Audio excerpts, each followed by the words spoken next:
Quatrième épisode sur la figure de l'apôtre Paul, cette semaine, le concile de Jérusalem. Frères et sœurs, je vous invite à relire le chapitre 15 du livre des Actes des Apôtres et la lettre aux Galates, le chapitre 2, les versets 1 à 16, qui relate les circonstances et les décisions de ce que nous pouvons appeler le premier concile de l'histoire de l'Église, le concile de Jérusalem.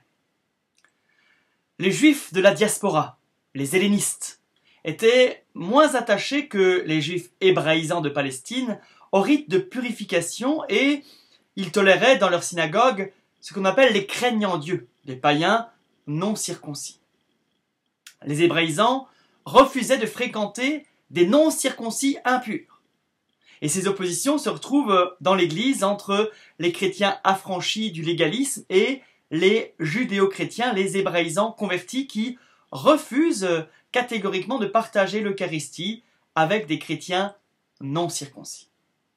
Il n'est pas toujours facile de distinguer la tradition qui vient du Christ, la révélation confiée à l'Église, et les traditions humaines, les croyances, les pratiques propres à telle époque ou à tel pays. Même lorsque ces traditions humaines sont compatibles avec la foi, il va de soi que l'Église a le pouvoir de les réformer ou même de les remplacer. Mais la circoncision est plus qu'une tradition humaine, avouons-le. Dans la première alliance, c'est le rite qui incorpore au peuple de Dieu et les judéo-chrétiens, en particulier les pharisiens convertis, nous trouvons ça dans le chapitre 15 du livre des Actes au verset 5, ne peuvent pas concevoir qu'on puisse être sauvé sans être circoncis. Il a fallu l'inspiration, il a fallu l'audace, il a fallu le génie de l'apôtre Paul lui-même, pharisien et docteur de la loi, pour oser remettre en question une telle institution. À ce sujet, il rappelle aux Galates que rien ne peut donner un droit au salut, pas même l'observance de la loi de Moïse. Il n'y a pas d'autre sauveur que le Christ. Nous trouvons ça dans la lettre aux Galates au chapitre 2, verset 16. Paul nous dit « Ce n'est pas en observant la loi que l'homme devient juste devant Dieu, mais seulement par la foi en Jésus-Christ. » Seulement par la foi en Jésus-Christ. Il dira dans la lettre aux Romains, chapitre 5, verset 1, « Justifiés, c'est-à-dire sanctifiés, sauvés, justifiés par la foi, nous sommes en paix avec Dieu par notre Seigneur Jésus-Christ. » Celui qui observe les commandements et recherche la sainteté n'acquiert pas un droit. Il fait de son mieux pour accueillir la grâce, c'est-à-dire le don gratuit du salut, et il ne peut finalement que s'en remettre à l'amour du Christ et lui dire « Seigneur Jésus, tu connais ma vie. Seigneur Jésus, tu sais ce que j'ai fait au service de l'Évangile. Tu connais aussi mes faiblesses, tu connais aussi mes infidélités et si tu veux, tu peux me sauver. Je m'en remets à ta tendresse. » À Antioche, des missionnaires judéo-chrétiens venus de Jérusalem enseignent que la circoncision est nécessaire au salut. Sûrs de posséder la vérité, ils refusent même d'entendre Paul et Barnabé. La communauté ne voit pas d'autre issue au conflit que le recours aux apôtres. Ils sont la seule autorité qui puisse trancher. Paul et Barnabé sont donc envoyés à Jérusalem, nous trouvons ça dans le même chapitre 15 du livre des Actes, au verset 2. Ils racontent aux apôtres et aux anciens leur action missionnaire auprès des païens. Acte 15, verset 6.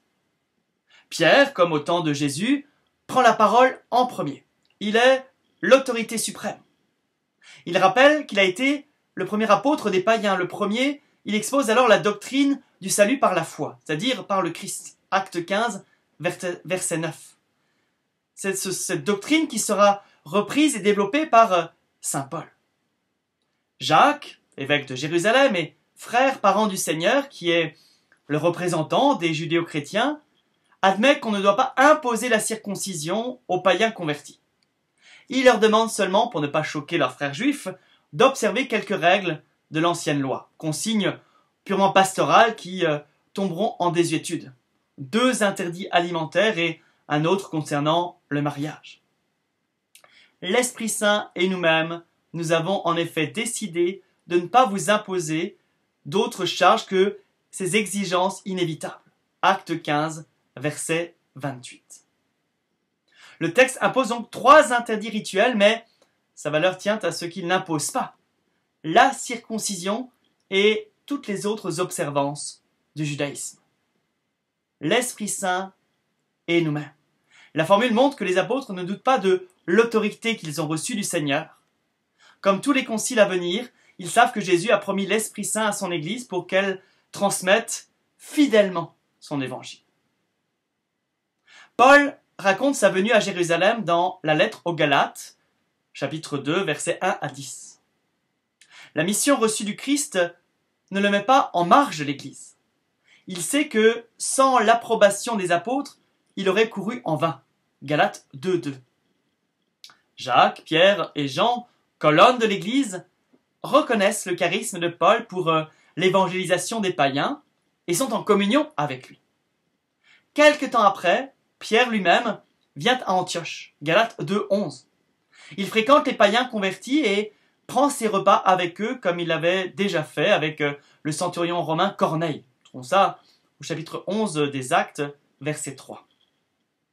Mais pendant ce séjour arrivent également des judéo-chrétiens de l'entourage de Jacques, Galates 2, 12. Et ces judéo-chrétiens refusent de partager la table des chrétiens incirconcis. Et Pierre les imite. Paul estime que Pierre est blâmable. Acte 2, 11. Et il le compromet en public. Tu vis en païen et tu voudrais forcer les païens à vivre en juif. Cela ne veut pas dire qu'il conteste son autorité. Cela signifie au contraire que cette réforme ne peut pas se faire sans son approbation. Si Paul a une attitude provocante, c'est parce qu'il sait qu'il n'a pas lui-même le pouvoir de réaliser une telle réforme. Pierre seul le peut. Paul l'oblige à prendre position et à tenir son rôle dans l'Église. Il est vrai que Pierre n'était pas revenu sur la décision du concile. Il n'imposait pas la circoncision aux païens, mais son attitude aurait abouti à faire 2 églises séparées, ne partageant pas la même Eucharistie. Quand l'évangélisation exige des réformes, il n'est pas facile de discerner ce qui relève de la foi et ce qui peut ou doit changer. Pierre a hésité. Paul l'a aidé à se laisser conduire par l'Esprit. Que Dieu vous bénisse, frères et sœurs, qu'il vous donne d'être missionnaires à la façon de Pierre et de Paul et d'aimer l'Église comme ils l'ont aimé.